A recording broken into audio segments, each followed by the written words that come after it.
नमस्कार, मैं हूं एपी लकी और आप देख रहे हैं कैपिटल न्यूज। चलते चलते यूं ही खबरें मिल जाती हैं और खबरों को देखकर हमें लगता है कि शायद इस आवाज़ को बुलंद की जाए ताकि न्याय मिल सके। और न्याय की अवधारणा की अगर हम बात करें तो कहीं ना कहीं पलामू में जिम्मेवारी है प्रशासन की और जिला प्रशासन के साथ यहाँ के समूचे सरकारों की, उन सरकारों की जिन्हें हम रहनुमा कहते हैं। लेकिन आमतौर पर इन तक उनकी निगाहें कर्म नहीं हो पाती है और इन निगाहों कर्म को पूरा करने के लिए हम जैसे खबरनवीस सामने आते हैं। आइए हम ऐसे ही एक निरीह परिवार से मिलाते हैं जो कहीं ना कहीं उस कसमकस के बीच में है कि आखिरकार उनका बसा हुआ घर उजड़ न जाए, और अगर उजड़ता है तो वो रहेंगे कहाँ। हमारे साथ एक महिला हैं, हम इनको सड़क पर बैठे हुए पाया, पूछताछ किया तो मालूम चला कि इनकी कहानियां कुछ दर्दनाक है। क्या नाम है आपका? भारती कुमार। क्या समस्या है, क्यों आई है डाल्टनगंज? अली ये समस्या से हमको घर से निकाल रहे हैं। कौन निकाल रहा है? राकेश दुबे। कौन है वो? राकेश दुबे है। घर कहाँ है आपका? घर हैदरनगर सुख बाजार। दिक्कत क्या है, क्यों आपको घर से निकालेंगे? आपका घर है तो क्यों निकालेंगे? निकालना नहीं है कि तीन पुरुषों से रह रहे हैं। हमारे सास ससुर मर गए हैं और आज मर गए तो आज हम दो बेटी हैं, तब वो चलते हमको घर निकाल देते हैं कि दो बेटी कहूँ चल जाएगा ना तो बूढ़ी हेरा जाएगा कहूँ तो हमको ज़मीन लूट लेंगे। कितने सालों से रहती है वहाँ? तीन पुरुषों से रह रहे हैं। तो घर है ना वहाँ पर? तो आप नहीं बोलती हैं कि आखिरकार हमको क्यों निकाल रहे हैं? हाँ हम बोले हैं, थाना के साथ हमको दिए हैं तो थाने हमको जो दिए ना, तब जाके कॉलोनी हम बना रहे हैं आवास। कॉलोनी मिला है आपको? हाँ मिला है आवास। कौन कॉलोनी मिला है? आवास अति विधवा वाला। अच्छा, आप बोल पाते हैं ना? क्या समस्या क्या है, क्या प्रॉब्लम आपको हम बता दें कि आप इनको देख सकते हैं, ये आँखों की समस्या से जूझते हैं। क्या नाम है आपका? मेरा नाम ललन प्रजापति है। क्या समस्या है, क्यों डाल्टनगंज आए? डाल्टन के यही है कि हम लोग आज करीब करीब 1.5 या 2 बरस से दूसरे किस्त के लिए तलाश कर रहे हैं। हम लोग ब्लॉक में जा रहे हैं, फिर भी पैसा नहीं मिल रहा है। बोलते हैं कि पैसा चला जाएगा, आज चला जाओ, कल पैसा चला जाएगा। हम लोग बार बार परेशान हो रहे हैं, पैसा नहीं डला रहा है। कौन से कॉलोनी? अम्बेडकर आवास। आप किसको मिला है? भारती कुमार को। कौन है आपकी वो? सासू माँ। आप लोग को फिर रहने का तो और घर नहीं है? नहीं, रहने का घर नहीं है। तो कैसे रह रहेंगे? किसी तरह झोपड़ी लगा के रह रहे हैं हम लोग। तो कहाँ कहाँ गए आप लोग? हम लोग 3-4 बार डीसी कार्यालय से भी संपर्क किए, उन लोग से भी सुनवाई नहीं हुआ है। हम लोग का पैसा अभी तक नहीं मिला है।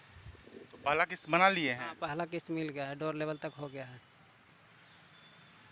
ये बड़ी समझने वाली बात है कि राकेश दुबे का दावा है कि जैसा वर्ती कुंवर बता रही हैं, ये लाभुक हैं या कह सकते हैं अभी तत्काल मेरे सामने तो पीड़ित की भूमिका में है, कि वर्ती कुंवर का कहना है कि हमारा ज़मीन है, 3 पुश्तों से हम रह रहे हैं और अब वो हमें इस घर से बेदखल करना चाहते हैं। हमारे साथ एक शख्स हैं, बुजुर्ग हैं, उसी गांव के, उसी हैदरनगर के। हम इनसे जानना चाहते हैं, क्या नाम हुआ आपका पापा? हमारा नाम केदारनाथ दुबे है।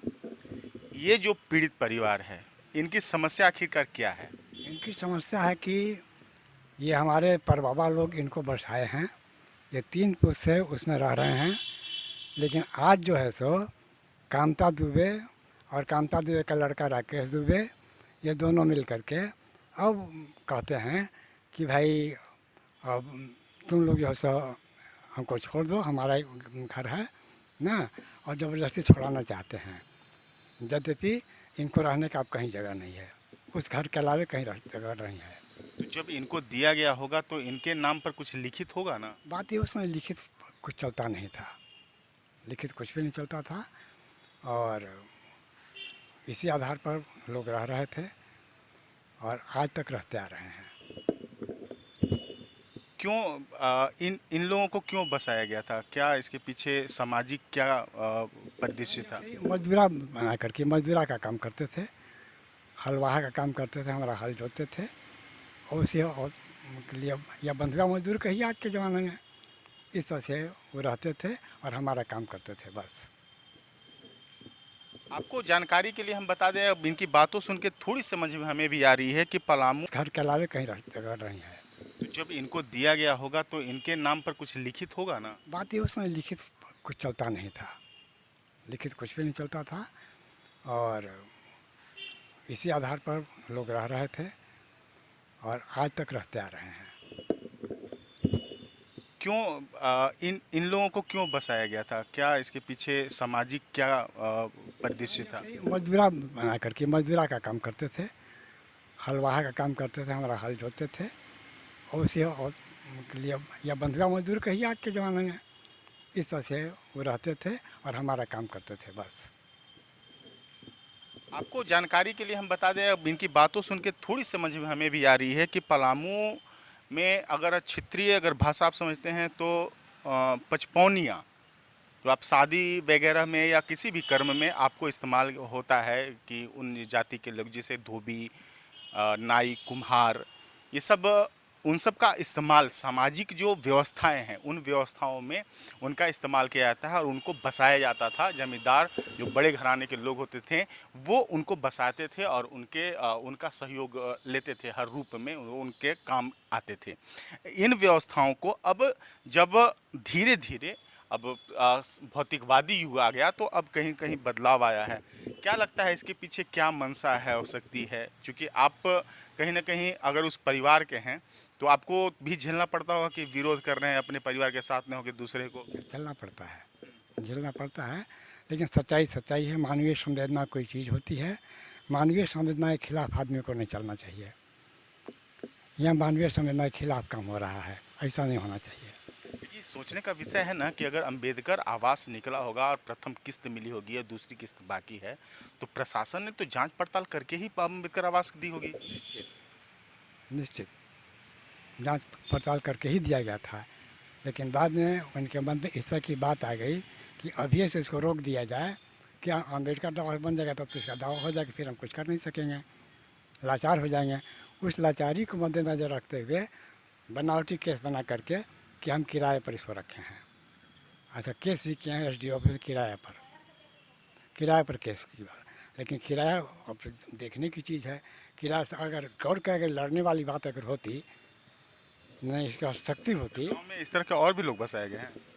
बहुत तेरे हैं, बहुत तेरे हैं, ऐसा मैंने प्रमाण वहाँ पर है। ये बड़ी सोचने की विषय है कि बहुतेरे लोग जैसा अभिभावक कह रहे हैं कि कहीं ना कहीं बहुतेरे लोग हैं और बहुतेरे लोगों को बसाया गया था, लेकिन इन सब में से वर्ती कुंवर जो परिवार है, आप समझ सकते हैं कि एक विधवा, इनकी 2 बेटियां, एक शादीशुदा और देख सकते हैं कि दामाद है जो आंखों से मजबूर है, उसके बावजूद एक बच्ची है जो कि अभी कुंवारी है, उनकी शादी की उम्र हुई है। ऐसे में इस परिवार पर जिस तरह से विरासतीय जो चले आ रहे हैं उसको उस ज़मीन को छीनने की जो कोशिश है, इसके लिए लगातार ये प्रशासन के दरवाजे भटक रहे हैं। ऐसे में इन लोगों के प्रति भी निगाहें कर्म होनी चाहिए और इस खबर के माध्यम से हम ये प्रशासन और सरकार और सरकारी रहनुमा हर किसी को बताना चाहते हैं कि थोड़ा साहब अपनी मानवीय संवेदना को जगाइए और थोड़ा कर्म इन पर भी कीजिए ताकि लोकतंत्र जिंदा रहे। सहयोगी राजू सोनी के साथ AP लकी, कैपिटल न्यूज, मेदिनी नगर।